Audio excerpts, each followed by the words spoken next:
ठीक है, हम स्टार्ट कर रहे थे negotiating access and research ethics. So why we study this negotiating access and ethics? So many students want to start the research as soon as they have identified a research topic, forgetting that access and ethics are critical aspects for the success of any research project.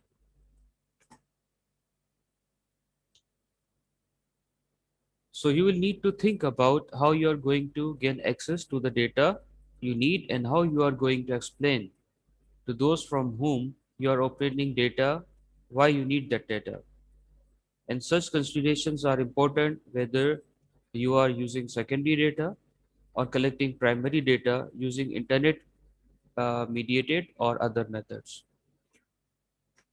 अच्छा, हम अ, ये बात आपके पास आती है जब आप कोई रिसर्च प्रोजेक्ट बनाते हैं या बिजनेस कंसल्टेंसी होती है, कोई रिसर्च एंड डेवलपमेंट का प्रोजेक्ट आपको होता है और मैनेजमेंट से आपको अप्रूवल चाहिए होता है। तो अगर आप एकेडमिक्स में है तो आपके पास रिसर्च प्रपोजल आता है या इनिशियल सेमिनार वगैरह करते हैं जिसमें आप बताते हैं कि आपकी रिसर्च किस बारे में है और आप डेटा कैसे कलेक्ट करेंगे, उसको एनालिसिस कैसे करेंगे। तो फिर एक्सपर्ट्स या एक्सटर्नल एग्जामिनर्स आपके एकेडमिक में और मैनेजमेंट आपकी जो बिजनेस कंसल्टेंसीज है वहां पर आप एक पॉइंट पे एग्री करेंगे कि this is the research problem. ठीक है, और इसके ऊपर हम रिसर्च करने जा रहे हैं और हमारा डेटा कलेक्शन, रेस्पोंडेंट्स और फिर आउटपुट की कुछ फॉर्मेटेड टेबल जो होंगे वो किस तरह से होंगे। तो ये सब हम डिस्कस करते हैं। सिर्फ टॉपिक का जहन में आना और उसके ऊपर हमारा सोचना कि हम डेटा कलेक्ट कर लेंगे, यही काफ़ी नहीं है। तो जैसे अगर आपकी रिसर्च है और बैंक्स में आप डेटा कलेक्ट कर रहे हैं, जून जुलाई की सीजन है, तो you might feel face difficulties. और बैंक का जो डिपार्टमेंट इंस्टीट्यूट है तो वहाँ से डेटा कलेक्ट करना मोस्टली जो सीक्रेट डेटा होता है, प्राइवेसी होती है, तो इतना इजीली नहीं मिलेगा। अगर एज कम्पेयर टू आप किसी रिटेल कस्टमर से इंटरव्यू कर रहे हैं, किसी रिटेलर से इंटरव्यू कर रहे हैं, तो इसलिए we must understand this point के निगोशिएटिंग एक्सेस एंड एथिक्स। और एथिक्स क्या होती है कि कुछ रिसर्च कमेटीज होती हैं या एथिक्स कमेटी होती है जिनके जो अप्रूव करते हैं आपके रिसर्च टॉपिक्स को, ये देखते हुए कि इसमें जो है वो आपके जो क्वेश्चनर है उसके ऊपर जैसे लिखा होता है कि respondents are requested to participate in the survey and you are free to answer or deny to participate in the research process, or you are free to leave at any point if you feel discomfort। ठीक है ना? तो ये सारे जो points है दे ethical, हम ऊपर ये लिख भी देते हैं कि your responses will be utilize only for the research purpose. ठीक है, your privacy is our priority, we ensure your privacy of your answers. तो इस किस्म के जो सेंटेंसेस होते हैं, कमिटमेंट्स होती है, दे कम्स अंडर एथिक्स। ठीक है, तो जो रिसर्च कमेटी होती है आपकी, वो इन चीज़ों को चेक करते हुए आपको रिसर्च टॉपिक को आगे अप्रूवल आता है। आपके बीबीए प्रोजेक्ट्स के लेवल पे तो नहीं होगा ये, लेकिन मतलब एथिक्स कमेटी का और इनका रोल नहीं होगा, लेकिन ये है कि आप जो क्वेश्चन डेवलप करेंगे और डेटा कलेक्ट करेंगे, तो क्वेश्चन के ऊपर आप ये स्टेटमेंट जब लिखेंगे, आप डिस्क्लोज करेंगे purpose of your research project, और फिर आप जो रेस्पोंडेंट को प्राइवेसी इंश्योर करेंगे। तो ये सारी चीज़ें जो आपको रिसर्च एथिक्स में आती हैं। और ये भी होता है कि जो यूनिवर्सिटीज़ हैं और इंस्टीट्यूट हैं जो रिसर्च इनिशिएट करते हैं, वो रिसर्चर को एक लेटर देते हैं। उस लेटर में मेंशन होता है कि this researchers belongs to our organisation या our university and we request you to cooperate with this person for such and such research subjects. तो वो रिसर्चर जब किसी के पास जाता है, किसी ऑर्गेनाइजेशन या रेस्पोंडेंट के पास, तो वो लेटर भी शो कर सकता है for authenticity, I am authentic researcher. और आप भले मेरी मालूमात कर लें, आप मेरी ऑर्गेनाइजेशन से कांटेक्ट कर लें, ईमेल लिखा हुआ है, कांटेक्ट लिखा हुआ है कि I am a true researcher. तो दिस इज इथिक्स, ये चीजें जो है वो आती हैं रिसर्च के अंदर, ठीक है। तो निगोशिएटिंग एक्सेस के जो फर्दर पॉइंट्स हैं वो हम आगे स्टडी करते हैं नेक्स्ट स्लाइड्स में।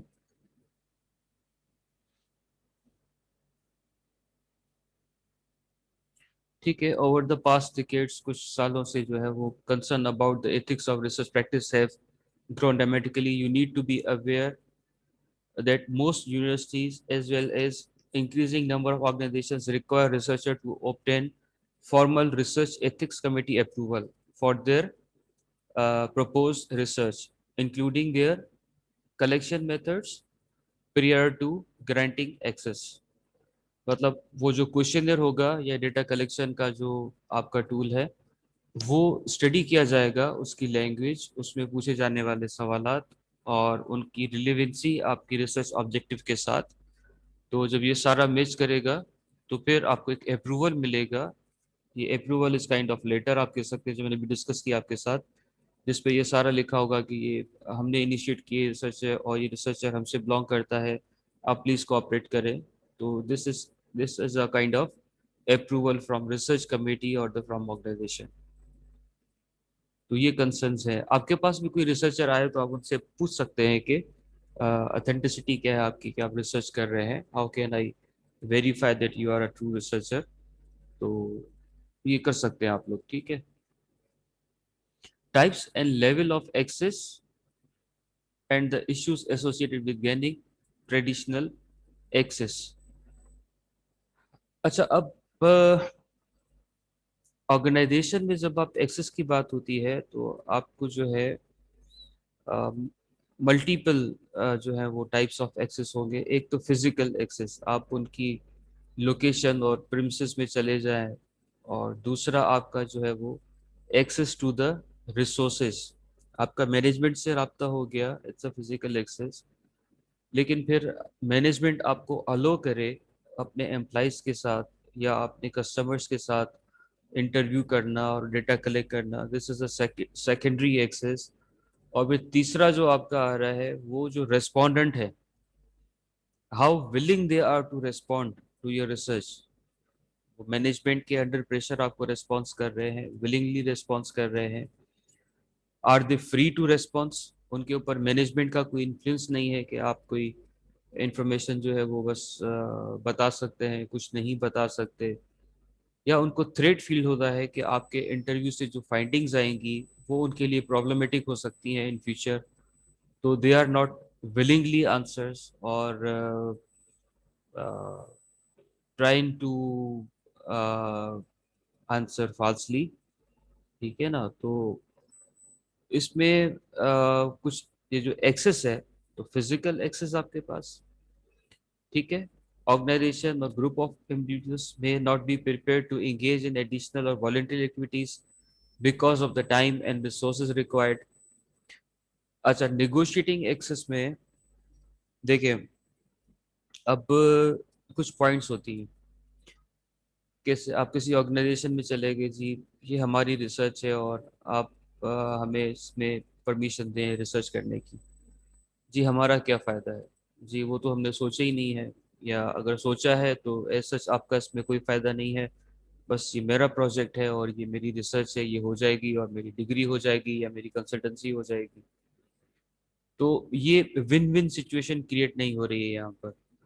तो जब आप एक्सेस की बात, अच्छा फिर वो आपसे सवाल पूछेंगे जी कि आपका जो अ, हमारे जो कुछ प्राइवेसी है डेटा की है वो आप कैसे अश्योर करेंगे, जी ये तो हमने सोचा ही नहीं। तो उनके प्राइवेसी के कंसर्न्स, ठीक है। वो आपसे पूछेंगे कि ये डेटा आप यूज करेंगे तो कहाँ पर यूज करेंगे। They might see the questionnaire and suggest some changes in the questionnaire के ये जो सवाल आप पूछ रहे हैं हम इनके जवाब नहीं देंगे, आप इनको यहाँ से ख़त्म करें। आर वी मेंटली प्रिपेयर कि हम कंप्रोमाइज करेंगे कि हमें क्वेश्चंस रिमूव करने हैं वहाँ से और नए क्वेश्चंस इसमें ऐड करने हैं, क्या हमारी रिसर्च फ्लेक्सिबल है या नहीं है। We should be ready for this, हमें एक्सेस चाहिए ऑर्गेनाइजेशन पे, ठीक है। तो ये चीज़ें फिर निगोशिएटिंग एक्सेस में जब आपकी मैनेजमेंट के साथ मीटिंग होती है तो विन विन सिचुएशन क्रिएट होती है। हम पॉसिबली ऑर्गेनाइजेशन से कह सकते हैं जी कि हमें रिसर्च करनी है, हमने ये सोचा है कि ये प्रॉब्लम्स हो सकते हैं, अगर नहीं है तो आप बता दें, हम उन प्रॉब्लम्स को एड्रेस कर लेते हैं, हमारी रिसर्च हो जाएगी और वो आपको फ्री में जो है वो प्रॉब्लम आइडेंटिफाई हो जाएगा, उसका सोल्यूशन मिल जाएगा। This is a win win situation. तो ये नेगोशिएटिंग एक्सेस होता है। और जो दूसरी जो हम रिसर्च कंडक्ट करते हैं, क्वांटिटेटिव रिसर्च, जो रेस्पोंडेंट के साथ, रिटेल आउटलेट के कस्टमर्स के साथ, किसी ऑर्गेनाइजेशन में, तो रिसर्च डेटा कलेक्शन के टाइम पे कुछ उसका बजट होता है जिसको हम गिफ्ट का बजट कहते हैं। ठीक है, इस गिफ्ट में कोई ज्यादा बड़ा नहीं होगा। आप जो है वो किसी रेस्टोरेंट पे बैठे हुए हैं, तो आपने चाय मंगवा ली, जब तक रेस्पॉन्सेज हो रहे हैं दोनों ने चाय पी और चिट भी हो गई। ठीक है।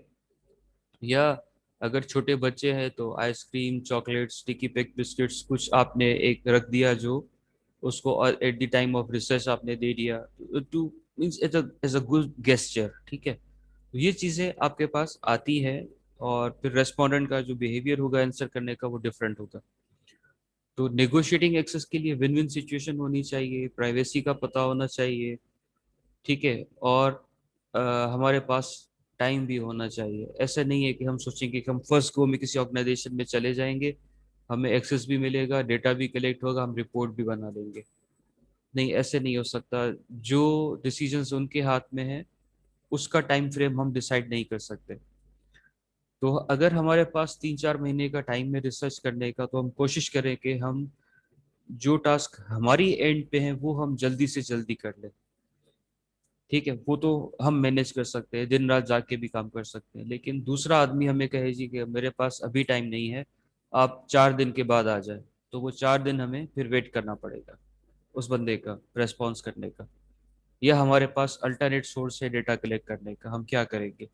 तो ये सारी चीज़ें आपकी निगोशिएटिंग एक्सेस जो है और रिसर्च का जो टाइम फ्रेम है उसको ट्यून करने में हेल्पफुल होता है। तो हमें इसके ऊपर काम ज़रूर करना चाहिए कि हमारा क्वेश्चनर भी है, research problem, research model, everything is ready, लेकिन हमें रेस्पोंडेंट पे एक्सेस नहीं है, तो वो प्रॉब्लम क्रिएट हो जाएगा। तो this is why it very important. और ये मैंने आपको जो एग्जांपल दिए हैं वो चाय बिस्किट और टॉफी वाले और रिसर्च वाले, ये आपकी बुक में नहीं मिलेंगे आपको। ये आपकी ग्राउंड रियलिटी है। और ये रिसर्च जब हम करते हैं, नीड असेसमेंट करते हैं या कोई सर्वे करते हैं इस तरह से, तो फिर उसके अंदर बजट रखते हैं, ये गिफ्ट का बजट। ठीक है ना, फॉर अ गुड गेस्चर। जो रेस्पोंडेंट है हम उनको और कोई तो बेनिफिट नहीं दे रहे, मॉनेटरी बेनिफिट, लेकिन फॉर द गुड गेस्चर हम ये कुछ कर सकते हैं।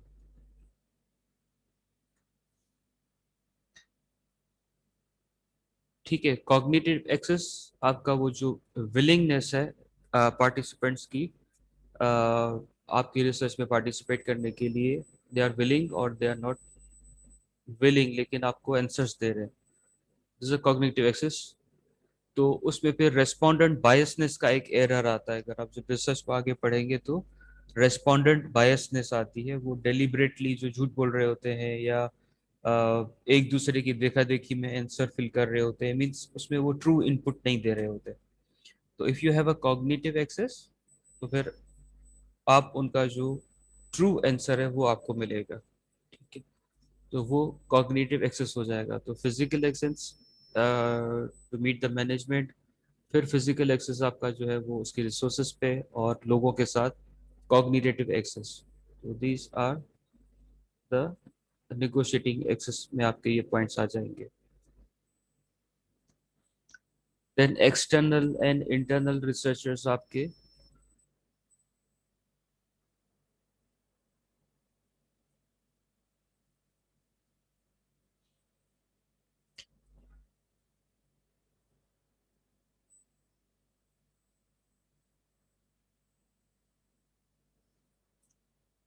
ठीक है, तो अब एक तो है कि ऑर्गेनाइजेशन के जो खुद का स्टाफ है, रिसर्च एंड डेवलपमेंट का डिपार्टमेंट अगर वहाँ पर है या कोई रिसर्चर है वो रिसर्च कंडक्ट कर रहे हैं, या फिर आप जो है वो कोई कंसल्टेंट हायर कर रहे हैं, वो बाहर से ऑर्गेनाइजेशन में आ रहे हैं। तो अगर कोई थर्ड पार्टी यानी कि बाहर से आ रहे हैं वो रिसर्च कंडक्ट कर रहे हैं, तो उसमें बायसनेस नहीं होगी, कम होगी। और लेकिन प्रॉब्लम को वो हो सकता है कि क्लोजली आइडेंटिफाई नहीं कर सके। जो इंटरनल रिसर्चर है आपके, तो उनको सिचुएशंस का, हालात का पता होता है, उन्होंने खुद अपना कोई माइंड मेकअप किया हुआ होता है।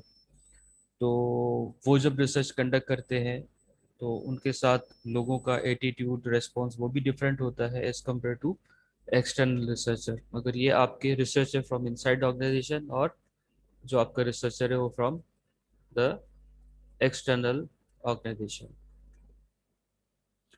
अच्छा, मैंने जो आपके साथ अभी कुछ पॉइंट डिस्कस किए थे कि की इश्यूज, उनमें से हम की इश्यूज निकाल सकते हैं।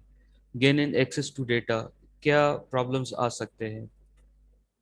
Organisation may not wish to allocate resources. भाई फ्री में क्यों रिसोर्सेज अलोकेट करें? अपने स्टाफ का, लेबर का क्यों टाइम जो है वो आपकी रिसर्च के लिए एलोकेट करें? Request for access may not be of sufficient interest, क्यों नहीं होगी? There is no win win situation, खाली आपका फायदा है, ऑर्गेनाइजेशन को इसमें कोई फायदा नहीं है। ठीक है, अनलेस फिर वो नेटवर्किंग करना पड़ती है, वो आप नेटवर्किंग के थ्रू जाते हैं तो हो सकता है आपको वो अकोमोडेट कर लें, अदरवाइज नहीं होता। तो आपको नेटवर्किंग और लिंकेजेस वगैरह ये यूज करने पड़ते हैं। Failure to reach those who can give permission, gate से ही वापस कर दें, मैनेजमेंट से मिलने ही नहीं दें, जो अथॉरिटी है वहां पर पहुंचने नहीं दें आपको, तो रिसर्चर को। तो ये एक चैलेंज हो सकता है। Concerns about sensitivity and confidentiality, ये हमने डिस्कस किया था। तो ये हमें, उनको कंसर्न्स है, अगर हम उनके कंसर्न्स को प्रॉपरली एड्रेस करेंगे तो हमें एक्सेस मिल जाएगा। तो ये ऐसा नहीं है कि ये चेकलिस्ट पढ़ के हम कहेंगे कि रिसर्च इज इम्पॉसिबल। हमें इन चीज़ों को एड्रेस करते हुए, इंश्योर करते हुए हमें एक्सेस गेन करना है। ठीक है, तो हम कहें जी they are concern about sensitivity and confidentiality, so we can not get access, so just leave it. नहीं, हम देखेंगे कि उनके कंसर्न्स क्या हैं, फिर हम उनको प्रॉपरली एड्रेस करेंगे। जी अगर आपके इसमें कुछ ऐसे क्वेश्चंस हैं जो आपकी कॉन्फिडेंशियलिटी को बिल्कुल वायोलेट कर रहे हैं, तो हम देखेंगे, अगर हम उसको रिसर्च में से एलिमिनेट कर सकते हैं तो हम कर देंगे, उसमें क्या इशू है। ठीक है, और अगर नहीं कर सकते तो हम उनके साथ नेगोशिएशन, हम उनको कॉन्फिडेंस में लेंगे कि हम आपके इंश्योर करते हैं इस डेटा को। तो वो नहीं लिखा होता कि एक इदारा, इदारे का नाम नहीं आता, एक इदारा, उसमें इस तरह से हो रहा है। ठीक है, एक गवर्नमेंट का इदारा, एक नॉन गवर्नमेंट का इदारा, ठीक है, प्राइवेट इदारा, अब उसका नाम नहीं आया। भले लोग समझ रहे हो कौन सा क्या है, लेकिन कॉन्फिडेंशियलिटी है, हमने तो रखी हुई है, हम तो नाम नहीं ले रहे। तो वो इस तरह से हम डेटा को जो है वो कॉन्फिडेंशियल बना दे। जैसे रिपोर्ट आ गई, अगर आपने 4 इंस्टीट्यूशन से डेटा कलेक्ट किया है, तो we have collected data from the 4 institution of the marketing industry, 2 of them feels like that and the one 2 feels have this of opinion। अब हमें पता चला जी इंडस्ट्री तो मार्केटिंग है, लेकिन 4 कौन से इदारे थे हमें नहीं पता, और 2 एग्री कर रहे हैं, 2 डिसएग्री कर रहे हैं, वो भी नहीं पता। लेकिन रिसर्च की फाइंडिंग्स हमारे पास आ रही हैं, गो के उनके नाम हमारे पास महफूज हैं, लेकिन हम अपनी रिपोर्ट में शेयर नहीं कर रहे। तो we are maintaining the confidentiality, because हमने उनके साथ प्रॉमिस किया था कि we will not mention your names. तो ये एक रिसर्च एथिक्स में भी आता है, और उनके कंसर्न को एड्रेस करना भी आता है। Perception about the researchers credibility. ठीक है, अगर कोई झूठा आदमी वादा करता है तो हम एतबार नहीं करते, हमें पता होता है कि ये इसकी आदत है झूठ बोलना, ठीक है ना, तो उसका वादा भी झूठा होगा। तो रिसर्चर की क्रेडिबिलिटी होती है, एक्सपीरियंस होता है, पास रिसर्च होती है, कोई रिसर्च प्रोफाइल होती है।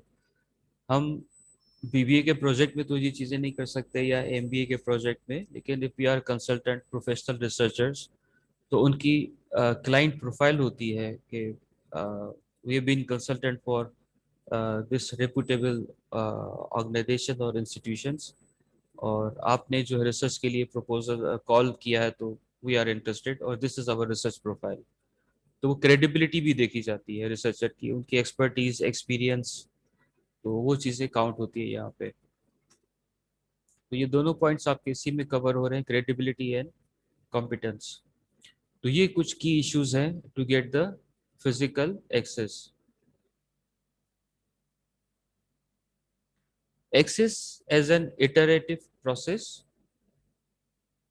मीन्स हम जो है वो कंटिन्यूस प्रोसेस है आपका। पहले आपने मैनेजमेंट से परमिशन लिया, फिर रिसोर्सेज पे आए, फिर लोगों से बात की, फिर आपने डेटा को एवेल्यूएट किया, हो सकता है आपको दोबारा रिविजिट करना पड़े, दोबारा डेटा कलेक्ट करना पड़े। तो this is a continuous process आपका चलता है through until your research data collection is finalised. तो obtain extent from the managers and participants, obtaining cognitive access, the nature and extent of the required access। ठीक है, आपको कितना जो है रिसोर्सेज और कितने एम्प्लॉइज का चाहिए डेटा कलेक्ट करने के लिए, रेस्पोंडेंट चाहिए आपको। अच्छा, कैसे nature and extents of access required, आपकी जो रिसर्च है वो स्टाफ के साथ है या हायर मैनेजमेंट के साथ है या एक पूरी ऑर्गेनाइजेशन पे है, फिर इस पे आपने कोटा सैंपलिंग की हुई है, टॉप मैनेजमेंट से कितने लोग होंगे, मिडिल में से कितने होंगे, और फर्स्ट लाइन मैनेजमेंट में और स्टाफ में से ज्यादा होंगे। ये इस काइंड ऑफ पिरामिड एक्सेस, एक टॉप लाइन मैनेजमेंट में से, दो मिडिल में से, तीन फर्स्ट लाइन में से, और 10 लोग जो है आपके स्टाफ से। तो हमें इतने लोग चाहिए। ठीक है, तो this much access we required. तो वी मस्ट बी क्लियर कि हमें रेस्पोंडेंट जो है वो कौन से चाहिए, और डिपार्टमेंट से जो एक्सेस है वो चीज़ें हम पहले से नोट करेंगे जब हम किसी ऑर्गेनाइजेशन के पास जा रहे हैं एक्सेस की परमिशन लेने के लिए। तो this point must be consider.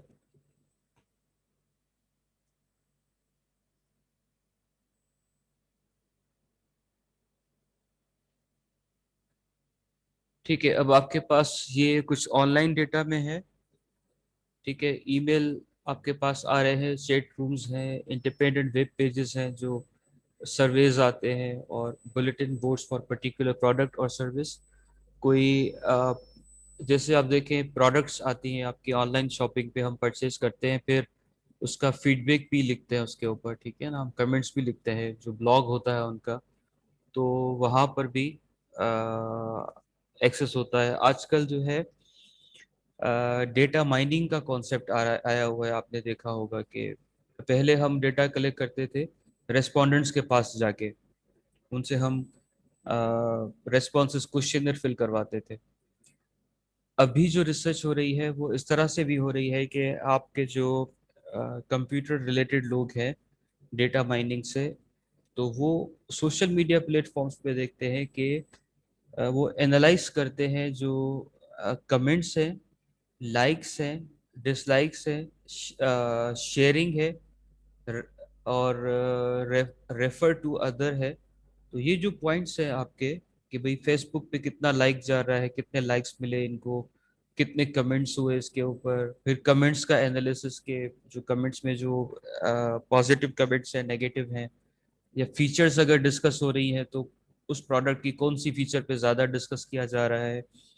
तो ये फिर वहां से एनालिसिस होता है फेसबुक के डेटा के ऊपर, डेटा माइनिंग जो है इंस्टाग्राम की जो है उसके ऊपर, ट्वीट्स के ऊपर। तो वहां से भी डेटा कलेक्ट किया जाता है, और उसके ऊपर भी एज अ सेकेंडरी डेटा आप रिसर्च कर सकते हैं। तो ये जो है वो आपके पास ऑनलाइन के कुछ टाइप्स हैं जो आजकल यूज हो रहे हैं आपके पास।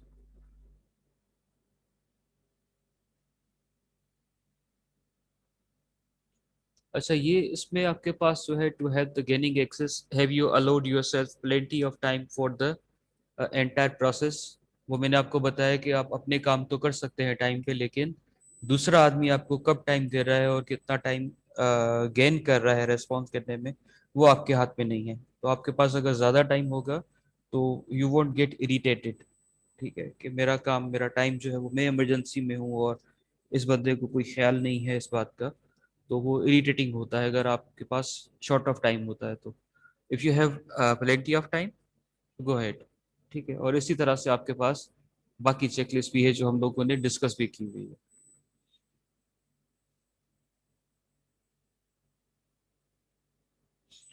अच्छा, वो जो सजेशंस आपको मैंने बताई थी, वहाँ पे जो पॉइंट्स ऑफ कंसीडरेशन थी, तो वो आपकी जो है वो इधर स्ट्रेटजीज में कन्वर्ट हो जाएंगी कि एंश्योर फैमिलिटी एंड अंडरस्टैंडिंग ऑर्गेनाइजेशन जिसके पास आप या रेस्पोंडेंट जिसके पास आप एक्सेस के लिए जा रहे हैं, तो आप जो है वो नोन हो, इंट्रोड्यूस करें खुद को अच्छे तरीके से।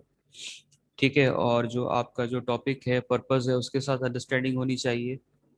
और ये सब करने के लिए आपके पास 4-5 मिनट से ज़्यादा का टाइम नहीं होता है। तो पहले से अगर बंदा प्रिपेयर होता है कि मुझे इंट्रोडक्शन में क्या बोलना है, और अगर प्रोजेक्ट के बारे में बताना है तो वो हम इस तरह से डिज़ाइन जो है वो प्रेजेंट करूँगा प्रोजेक्ट, तो वो इजी हो जाता है। तो prepare your self for the means फेमिलिटी and understanding of topic. You should have जो है वो प्लेंटी ऑफ टाइम। ठीक है, use existing context and develop new one context. आपके जो मैंने बताया था ऑर्गेनाइजेशन में, अगर फर्स्ट एंट्री जो है वो तो आपको मिल गई कॉन्टेक्स्ट के थ्रू, लेकिन फिर आगे आपका काम है कि कोई मैनेजर आपसे नहीं मिल रहा था, आपने कोई नेटवर्किंग यूज की और उनके पास मिलने चले गए। उन्होंने क्या किया, अब अपने उस सोर्स को जो है वो सेटिस्फाई करने के लिए आपसे मीटिंग फिक्स कर ली और आपसे मिल गए। लेकिन फिर आगे उनसे काम लेना, उनको मोटिवेट करना, कन्विंस करना, ये तो आपका आर्ट है ना। जिसने आपको इंट्रोड्यूस किया वो आपकी पूरी रिसर्च तो कंडक्ट नहीं करेंगे। तो आपके पास वो जो कंटेंट बिल्डिंग है, रिलेशनशिप बिल्डिंग है, वो स्किल होनी चाहिए कि आप रेफरेंस के थ्रू कहीं पहुंच तो गए, लेकिन फिर अब आगे आपका काम है उस रेफरेंस को अपना रेफरेंस बनाना और उनको मोटिवेट करना। तो ये, और वो कैसे होगा, वो हमने कहा कि उनके जो कंसर्न्स है वो दूर करने हैं। प्राइवेसी, उनकी कॉन्फिडेंशियलिटी, ठीक है ना, आपकी मेच्योरिटी, और जो है आप और विन विन सिचुएशन। अगर आप विन विन सिचुएशन क्रिएट करते हैं तो ये आपका कंटेंट बिल्डिंग हो जाएगी। They will be interested in your research. ठीक है, वो कब होगा, जब आपकी रिसर्च में उनका इनपुट भी शामिल हो जाएगा। तो वो ज़्यादा जो है वो आपको हेल्प करेगा। So give a clear account of purpose.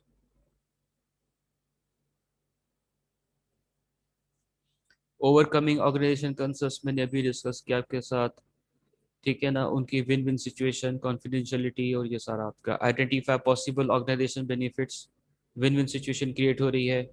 Appropriate forms of communication. ठीक है, वन टू वन होगा, टेलीफोन है, ईमेल है, तो आप फैक्स है, कैसे करेंगे। इंक्रीमेंटल एक्सेस, आप मैनेजमेंट को पहले से क्लियर कर लें कि मुझे ये मेरे फेजेस होंगे रिसर्च के, मुझे एक दिन आना है, 2-3 दिन आना है, एक हफ्ते बाद आना है, कौन कौन से डिपार्टमेंट्स पे जाना है, वो पूरा आप वंस उनका जो है वो अप्रूवल ले लें और फिर आगे आप जो इस पे काम करें। तो you should be clear for it.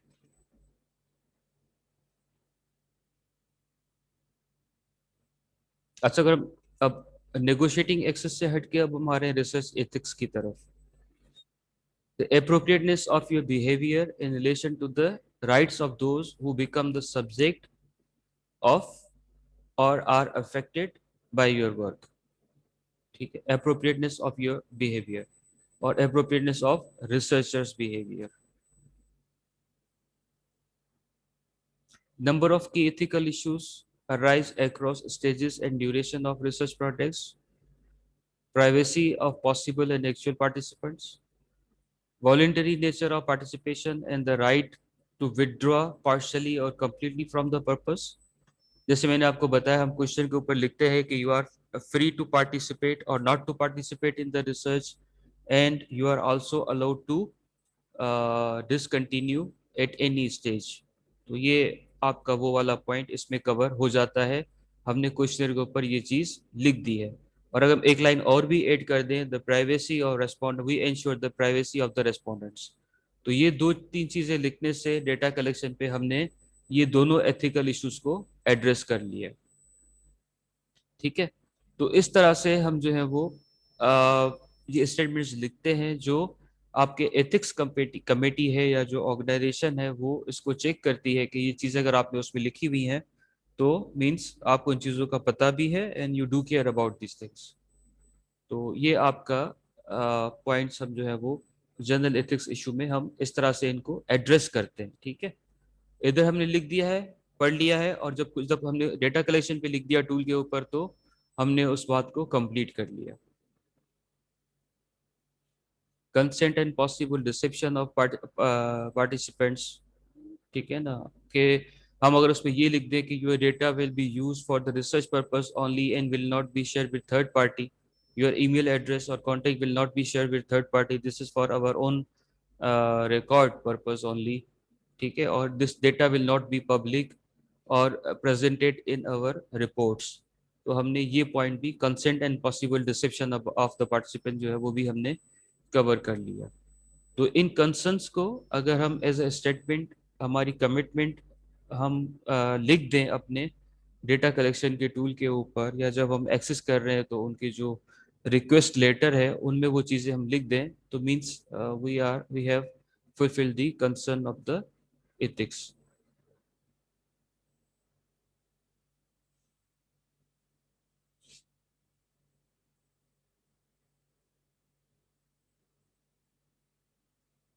ठीक है, वो जो रेस्पॉन्स कर रहे हैं अगर वही डेटा उनके अगेंस्ट में तो यूज़ नहीं हो रहा है तो वो रेस्पॉन्स नहीं करेंगे, अगर करेंगे तो फॉल्स फॉल्स रेस्पॉन्स करेंगे। तो ये कुछ हार्मफुल काजिंग्स हैं।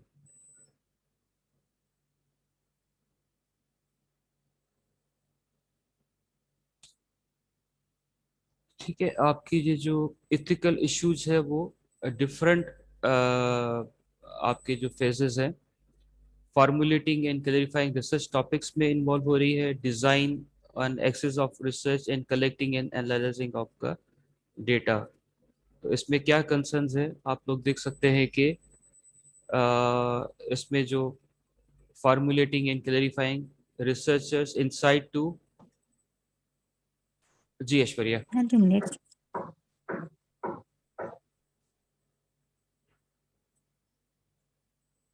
ठीक है जनाब, तो ये आपके डिफरेंट स्टेजेस पे आपके कंसर्न्स आ जाते हैं जो हम एड्रेस करते हैं as ethics. Researchers right to absence of sponsor coercion, और sponsor right to useful research, sponsors gatekeeper या participant right to quality research. ठीक है, और फिर आपका जो दूसरा स्टेज है उसमें भी ये सारी पॉइंट्स, प्राइवेसी और ये आपकी पॉइंट्स हमने डिस्कस किए हैं। वो प्रीवियस स्लाइड्स का जो आपका है इसमें वो इधर इसको कंक्लूड किया गया है एक के अंदर, कि वो जो प्रीवियस आपके इश्यूज थे, गेनिंग एक्सेस, डिजाइनिंग रिसर्च, और फिर आपके वो जो, अच्छा, डेटा कलेक्शन और एनालिसिस में आपके जो कंसर्न्स आते हैं ना, कि वो आप जब डेटा कलेक्ट कर रहे होते हैं तो वो हमने बात की थी जो आखिर में उनकी, कि वो अलो है हम उनको पार्टिसिपेट करना या ना करना, डिसकंटिन्यू करना, प्राइवेसी होना। फिर डेटा एनालिसिस जो हम कर रहे होते हैं उस वक्त जब हम क्वेश्चनर से डेटा फीड कर रहे होते हैं सिस्टम के ऊपर, तो जो रेस्पोंडेंट ने डेटा दिया है हम वही फीड कर रहे हैं या फिर उसमें हम उस रिसर्च को मोल्ड कर रहे हैं। ठीक है, नॉर्मली ये होता है कि जब हम डेटा कलेक्ट करके आते हैं तो डेटा स्क्रीनिंग होती है, उसमें मिसिंग वैल्यूज होती हैं, रेस्पोंडेंट ने रेस्पॉन्स नहीं किया, उसको खाली छोड़ दिया। हम क्या करेंगे, अपने हाथ से उसको फिल करके कंप्लीट करेंगे या उस क्वेश्चनर को हम डिस्कार्ड कर देंगे। तो रिसर्च में है कि अगर 10% तक मिसिंग रेस्पॉन्सेज हैं तो फिर मीन इम्प्यूटेशन और कुछ मेथड्स आते हैं जिसके थ्रू आपका वो सॉफ्टवेयर ऑन एवरेज उसमें खुद ही रिस्पॉन्स फीड करता है, रिसर्चर नहीं करता। उसको हम कब अलो है, जब मिसिंग रेस्पॉन्सेज जो है वो 10% से या उससे कम हो। अगर क्वेश्चनर में आपके 10% या उससे ज्यादा मिसिंग रेस्पॉन्सेज हैं तो आप उसमें उस क्वेश्चनर को डिस्कार्ड करेंगे, उसको आप फिल नहीं करेंगे, खुद फीड नहीं करेंगे उसको। ठीक है, तो ये आपके कुछ डेटा एनालिसिस की भी इथिक्स आती है कि आप जो है वो उस डेटा को मोल्ड नहीं करेंगे। अगर डेटा नॉर्मलाइज है तो आप नॉर्मलाइज डेटा को एनालाइज करने के लिए एक स्टेटिक्स यूज करेंगे। आपकी पैरामेट्रिक स्टेटिक्स यूज होती है जब आपका डेटा नॉर्मल नहीं आता, उसका नॉर्मलिटी लिनियरिटी कर्व सही नहीं आ रहे होते, तो फिर हम क्या करेंगे, डेटा और रेस्पॉन्सेस को चेंज नहीं करेंगे, हम डेटा एनालिसिस का तरीका दूसरा चूज करेंगे। This is a research ethics कि भाई डेटा नॉर्मल नहीं है लेकिन मुझे तो यही टेक्निक आती है, आपने पूरा डेटा उठाया, उसका बैठ के रिस्पॉन्सेज ही चेंज कर दिए, रिसर्चर ने उसके रिस्पॉन्सेज चेंज कर दिए, तो ये अनएथिकल है, this is not a ethical approach. तो ये आपकी जो है वो डेटा एनालिसिस और कलेक्शन के फेज में ये चीजें आ रही हैं।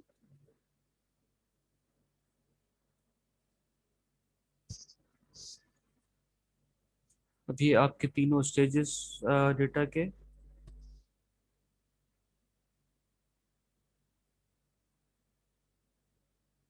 हम नेक्स्ट क्लास में जो है वो इस पॉइंट से कंटिन्यू करेंगे, डीओंटोलॉजिकल और टेलियोलॉजिकल जो आपकी जो अप्रोचेस हैं, ये हम आगे नेक्स्ट क्लास में, कोई 10 के करीब स्लाइड्स हैं तो हम इनको अभी नहीं कर रहे, ठीक है, नेक्स्ट क्लास में हम इसको कंप्लीट करेंगे और आगे भी पढ़ेंगे। अभी तक कोई क्वेश्चन हो तो प्लीज पूछ लें।